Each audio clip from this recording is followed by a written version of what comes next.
Saudara, Allah jelas kemuliaannya. Tetapi kita tahu dari Kejadian 3 bahwa manusia tidak lama tinggal dalam keadaan yang indah itu. Orang tua pertama kita, Adam dan Hawa, memberontak terhadap hukum Allah. Ketika Adam melanggar hukum yang telah diberikan Allah, maka ia jatuh ke dalam keadaan bersalah, rusak dan binasa. Saudara, dan karena Adam adalah pewakilan perjanjian yang mewakili seluruh keturunannya, maka ketika ia berdosa, kita semua pun jatuh di dalam dosa. Dan itulah apa yang Paulus katakan dalam Roma 5 ayat 12. Sebab itu sama seperti dosa telah masuk ke dalam dunia oleh satu orang, dan oleh dosa juga itu maut. Demikianlah maut itu telah menjalar kepada semua orang, karena semua orang telah berbuat dosa. Saudara, ini tidak berarti manusia tidak memiliki kebaikan dalam dirinya. Manusia diciptakan menurut gambar dan rupa Allah, masih mampu melakukan hal-hal yang baik dan indah. Masih ada kasih sayang di dalam diri manusia. Manusia masih bisa berkorban bagi orang lain. Masih ada rasa keadilan. Dan masih bisa ada berbagai bentuk kebaikan yang lain, saudara. Tetapi dosa telah merusak kemampuan kita untuk mengasihi Allah dengan hati, sepenuh hati, dengan kekuatan kita, saudara. Benar-benar mengasihi Allah dan menaati hukumnya. Pikiran kita digelapkan, kehendak kita condong melawan Allah, dan hati kita tidak mengasihi Dia sebagaimana mestinya. Waktu kecil, saudara, saya suka berantem dengan adik perempuan saya. Beda kami cuma setahun, jadi masih sama-sama kuat lah ya, bisa dibilang. Saudara, waktu itu saya berantemin adalah minuman yang lumayan terkenal, yang iklannya adalah jeruk, kok minum jeruk. Sambil memegang minuman itu di tangan kami, saudara, kami saling mendorong dan berteriak dan mempertahankan minuman itu, tapi kami mengingini milik sesama, saudara. Wah, orang tua saya dan dia juga, ya sama ya orang tuanya, tidak pernah ngajarin untuk marah. Gak pernah, saudara. Selalu diajarin jadi anak baik-baik ya, dengar-dengar orang tua, sayang adik ya, sayang kakak ya. Tidak pernah diajarin berantem, saudara. Tapi yang keluar secara natur adalah berantem seperti itu, saudara. Berbuat baik, menaati hukum harus didorong, diajarin segiat-giatnya, saudara. Tapi berbuat jahat tidak pernah diajarkan. Tapi itu kecondongan saya waktu kecil, itu kecondongan manusia adalah berbuat dosa. Itu yang penulis kitab Kejadian katakan, saudara. Yang ditimbulkan hati manusia adalah jahat dari sejak kecilnya, saudara. Karena itu dengan kekuatan kita sendiri, tidak ada seorang pun yang mampu menaati hukum Allah. Dan ini mengantar kita kepada pertanyaan yang sangat penting, yang merupakan pertanyaan selanjutnya, pertanyaan 15 dalam New City Catechism. Jika tidak seorang pun mampu mengikuti hukum Allah, jadi apa tujuan dari hukum?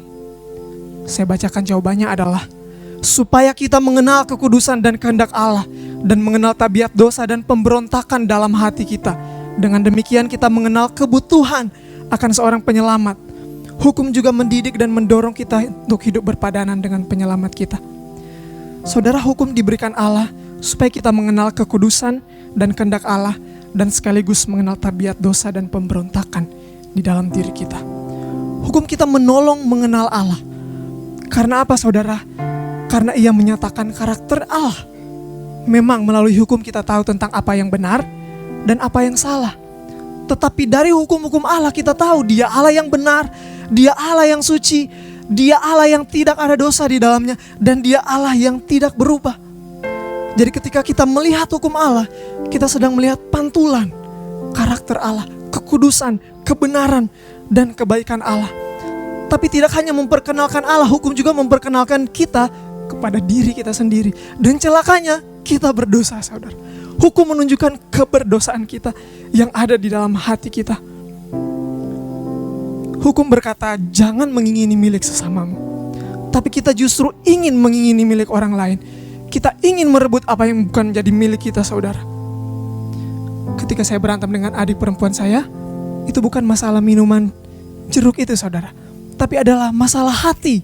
Saya mengingini apa yang bukan milik saya, tidak cukup dengan apa yang saya miliki. Saudara, menyadari keadaan ini, hukum menolong kita memahami kebutuhan akan keselamatan. Hukum Hukum menunjukkan standar Allah, tetapi tidak pernah memperlengkapi kita untuk mencapai standar Allah itu, saudara. Hukum menuntut kita untuk benar, tapi tidak pernah menghasilkan kebenaran di dalam diri kita, saudara. Karena itu, hukum menunjuk kita kepada keadaan tak berdaya dan kebutuhan kita akan juru selamat, Yesus Kristus Tuhan kita, yang telah menaati hukum Allah dengan sempurna, saudara. Karena itu Paulus dapat berkata dalam Roma 5 ayat 19, jadi sama seperti oleh ketidaktaatan satu orang, semua orang telah menjadi orang berdosa. Demikian pula oleh ketaatan satu orang, semua orang menjadi orang benar. Adam adalah wakil kita yang pertama. Ketika ia jatuh, kita juga jatuh dalam dosa bersama dengan Adam.